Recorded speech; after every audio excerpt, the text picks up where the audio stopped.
87 के अंदर हम श्रीलंका गए थे। वहाँ मिलिटेंटों के साथ में काफ़ी लड़ाई हुई थी। हमने भी काफ़ी मिलिटेंटों को मारा। हम घेरे में ले लेते तो उनके पास में कैप्सूल था तो वो गले में लेते ही आदमी खत्म हो जाता था। फौज जैसी कहीं इज्जत नहीं है। हमारी टाइम 1976 के अंदर अनपढ़ भी भर्ती होते थे। नमस्कार, जय हिंद। मैं महिपाल सिंह देणो, कैमरामैन देवी सिंह राते। आप देख रहे हो झलको जोधपुर। आज आप देणो गांव में खड़ा। देणो गांव रा एक शख्स है लादू सिंह जी, जो भारतीय सेना रिटायर्ड है और लगभग 28 साल आपरी सेवाएं दी है। आज आप वहाँ जाना कि भारतीय सेना आज 20 साल 30 साल पहला किन तरीके रही, कहीं ट्रेनिंग होती, और अगर जैसे घर रा कोई याद करता या कोई काम वास्ते बात करनी चाहता तो किकर करता, या आप कोई रोचक किस्सा है आर्मी रा बे आप यूँ पूछा।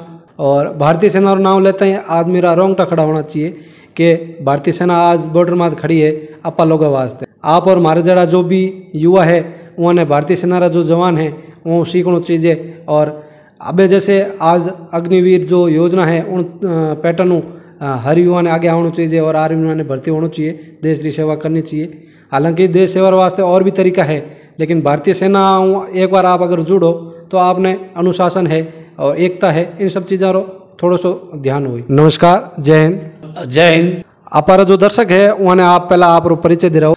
मैं ऑनरी कैप्टन लादू सिंह चंपावत गाँव देणो का रहने वाला हूँ। आप आर्मी ज्वाइन करी उन टाइम आपकी कई उम्र ही और कितना साल आप नौकरी करी ही, और नौकरी मायने आपका कोई खास किस्सा या आप कोई योगदान दियो है, कोई युद्ध हो या कोई छोटी लड़ाई हुई है, उन टाइप का कोई मामलो है तो आप माने बताओ।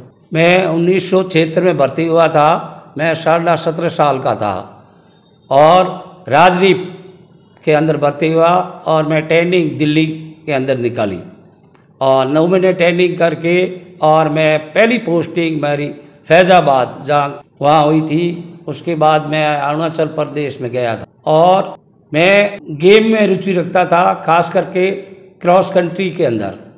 मैंने 3 मील 6 मील और 14.5 किलोमीटर की क्रॉस करी थी। 77 और 78 के अंदर हमारे सीओ साहब ने, मैं फर्स्ट आया था, उसे मेरे प्रमोशन दिया था लेफ्टिनेंट। उसके बाद मेरा प्रमोशन आगे से आगे चलता गया और मैं ज़्यादातर सपोर्ट में ही रहा था। और मैं ट्रेनिंग के बाद सिपाही बना, उसके बाद में लेफ्टिनेंट के बाद में 80 के अंदर दोबारा हम आगे थे भाई हिमाचल प्रदेश, वहाँ रहे। उसके बाद में हम और पंजाब एरिया में चले गए। उसके बाद 87 के अंदर हम श्रीलंका गए थे। वहाँ मिलिटेंटों के साथ में काफ़ी लड़ाई हुई थी। हमारे को पहला लड़ाई का तजुर्बा था। सीआई ऑफ्स जैसे कहते हैं, लड़ाई तो नहीं, मतलब उग्रवादी सीआई ऑफ्स की लड़ाई के अंदर हमने भाग लिया। तो वहाँ पर बहुत कठिनाई आई थी जब हम फर्स्ट दफ़ा बाई एयर गए थे। लखनऊ थी मेरी पटल, लखनऊ से हम गए दिल्ली, दिल्ली से हम गए मद्रास, मद्रास से हम गए श्रीलंका। वहाँ से फिर पैदल 3 दिन तक हमने रूट मार्च किया। फिर जाफना में गए, वहाँ पर 6 महीना जाफना रहे। वहाँ पर काफ़ी कंट्रोल किया, वहाँ एलटीटीओं के ऊपर कब्जा कर लिया था। भारतीय सेना ने बहुत अच्छा काम किया। वहाँ पर काफ़ी मुठभेड़ भी हुए। हमने भी काफ़ी मिलिटेंटों को मारा है, हमारी पलटन ने मारा। मैं 19 राजदीप के अंदर था, अल्फा कंपनी का। उस टाइम में CHM मतलब हौलदार रैंक से था। प्रभाखंड की आर्मी थी, इतनी हार्ड थी कि अगर हम घेरे में ले लेते तो उनके पास में कैप्सूल था तो वो गले में लेते ही आदमी खत्म हो जाता था। जिंदा बहुत ही कम मिलता था हमारे को। और जब हम उसको गोलियों से भूनते भी थे तो भी आदमी को वो पहले से हमारे से, जब तक हम उसको सर्च करते उससे पहले वो अपनी टैबलेट लेके ख़त्म हो जाता था। तो जिंदा तो हमारे को ऐसा मिला नहीं। डेड बॉडियाँ तो बहुत उठाई थी। हमारे साथी भी बहुत गए। हमारी पलटन के भी 8-10 आदमी ख़त्म हुए थे 19 राजदीप के। फर्स्ट में 19 राजदीप और 5 राजदीप और 16 सिख थी। एक ब्रिगेड गया था बाई एयर, उसमें हम गए थे और काफ़ी वहाँ पर रहे और जंगल में भी रहे, शहर में भी रहे। तो काफ़ी मुठभेड़ भी हुई हमारी। तो यही है हमारा एक तजुर्बा पहला। मैं 1976 में भर्ती हुआ, 2004 से रिटायर 28 साल सर्विस करी। आप रिटायरमेंट टू आने के बाद मैंने गाँव मैंने कहीं कोई काम करियो या कोई राजनीतिक जीवन है आप रो कहीं पृष्ठभूमि रही? पेंशन आने के बाद में ज़्यादातर फौज के बारे में बच्चों को बताता था, भाई फौज में भर्ती वो अच्छी सर्विस है, अच्छी नौकरी है और इज्जत है। फौज जैसी कहीं इज्जत नहीं है। आज एक जवान पेंशन आ जाता है तो गवर्नमेंट उसको ऑन ड्यूटी जितनी फैसिलिटी देती है, कैंटीन है, मेडिकल साइज है, पेंशन है, सब कुछ है, बच्चों की, माता पिताओं की भाई मेडिकल वगैरह सब सुविधा है। इसलिए मैं ज़्यादा से ज़्यादा प्रस्तुत करता था कि आप फौज में जाओ। जो बच्चे फिटफॉर थे उनको यही सलाह देता था कि फौज में जाओ। और फौज में भी 3 किस्म है, नेवी, एयरफोर्स और थल सेना के अंदर ज़्यादा से ज़्यादा आदमी ये भर्ती हुए। तो हमारी टाइम 1976 के अंदर अनपढ़ भी भर्ती होते थे और आज तो 10वीं या 12वीं के बच्चे जो कह रहे 50% नंबर है वही बच्चा फौज में जा सकता है। ज़्यादा से ज़्यादा मैं बताता हूँ एनसीसी में प्रवेश करो, उसको रिटर्न परीक्षा नहीं होती है आज के दिन भी।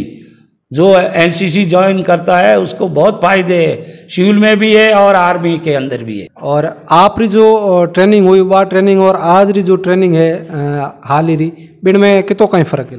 पहले की ट्रेनिंग में ज़्यादा तो फर्क नहीं है, लेकिन आजकल हथियार भी हल्के हैं। उस टाइम हथियार थोड़ा भारी थे, SLR थी, तो अभी .22 राइफलें आ गई है, छोटे हथियार आ गए हैं। और उस टाइम का और अभी के अंदर टाइम टेबल में फ़र्क है। पहले अलग अलग ट्रेनिंग नहीं होती थी, रिक्रूट को PT परेड के दौरान ही कराते थे, उनको ड्रेस साथ ले जाना पड़ता था। अभी PT सुबह टाइम सबकी एक साथ हो जाती है और बाद में ड्रिल है, वेपन ट्रेनिंग है वगैरह है वो कराते हैं, फील्ड ट्रेनिंग वगैरह। अभी बहुत सहूलियत है, रिक्रूट को सब कुछ बिस्तर वगैरह भी आज का गद्दे मिले हैं, रजाइयाँ मिलती है। हमारे टाइम कामला थी और वो भी दूसरी किस्म की कामला थी, अभी तो मुलायम कामला आ गई है। अभी तो ट्रेनिंग भी इतनी हार्ड नहीं है जितनी होनी चाहिए, क्यों टेक्निकल के हथियार आ गए हैं आजकल, तो उसके मुताबिक ट्रेनिंग होती है। आप सर्विस रे टाइम आपने आप घर समाचार आप खने कीकर पहुँचता और आप समाचार घर तक कीकर पहुँचता कहीं जरिए हो और जैसे मोबाइल वगैरह था को इसे लेटर से ही था आना जाना। जैसे घर वाले हमारे पास लेटर 8-10 दिन से आता था, हम भी वहाँ से लेटर लिख के भेजते थे, तो घर वालों को समाचार मिलता था कि भी वो खैरियत है वगैरह है जो भी है। और जब हम छुट्टी वगैरह आते थे तो हम लेटर लिखते थे, भाई फलाने महीने के इतनी तारीख तक हम छुट्टी पर जाए। कोई फिक्स टाइम नहीं था कि भाई आज ही आएंगे। आज तो मोबाइल हो गया है, आदमी कहीं भी बैठा है अपने घर बच्चों से सब बात करता है, सब कुछ है। अभी हर मिनट की बात घर वालों को मिलती है और घर वालों की उसको मिलती है। हमारे टाइम में ये नहीं था। 2004 तक हमारे पास टीवी भी नहीं थे इतने। हमारे सिनेमा हॉल फौज के अंदर बने हुए थे, उनमें हम जाके मनोरंजन का कार्यक्रम होता था या पर्सनल अपना आपस में करो। बाकी टीवी वगैरह बहुत थे ही नहीं, ब्लैक वाले थे तो वो बहुत कम थे। अभी तो हर सेक्शन में ये बाबर गया टीवी है और ये मोबाइल और टीवी है एक तरह का। आजकल जो युवा ज़्यादा से ज़्यादा टीवी और मोबाइल पर जुड़े हुए हैं, तो मैं तो उनको यही शिक्षा देता हूँ कि ज़्यादा से ज़्यादा अग्निवीर है, फौज के अंदर जाओ, 4 साल से वापस आओ और उसके बाद में आपको BSF, CRP, DSC और राज्य गवर्नमेंट की जो है आपको और सर्विस मिलेगी, तो पेंशन हो जाएगी। आप 13-14 लाख रुपया लेके आते हो, कोई बिजनेस खोलते हो तो भी आपको अच्छी आपकी ज़िंदगी गुजार सकते हैं। आप जिन टाइम भर्ती होया उन टाइम आप री कितनी कहीं तनख्वाह ही? मैं 1976 में भर्ती होया तो 250 रुपये थी और आज जो जवान भर्ती होता है कम से कम उसकी बेसिक पे 30,000 के लगभग है और टोटल पे उसकी कम से कम 50 से 60 हज़ार है। और आज का जवान अगर पेंशन आता है उस टाइम तो 50-60 रुपये थी 1976 में, और आज 20 से 25 हज़ार रुपये एक जवान की 15 साल सर्विस करके आता तो पेंशन है। तो बहुत कुछ है फौज के अंदर, जितनी सुविधा और कहीं नहीं मिलेगी आपको। इसलिए तो मैं तो ज़्यादा से ज़्यादा युवाओं को कहता हूँ कि फौज के अंदर भर्ती हो, मेहनत करो, दौड़ भाग और फिजिकल फिट होगा वही फौज के अंदर भर्ती होगा। जय हिंद। मारा हाथे बन्योड़ा रहो झलको जोधपुर माते। लाइक कमेंट शेयर जरूर करजो।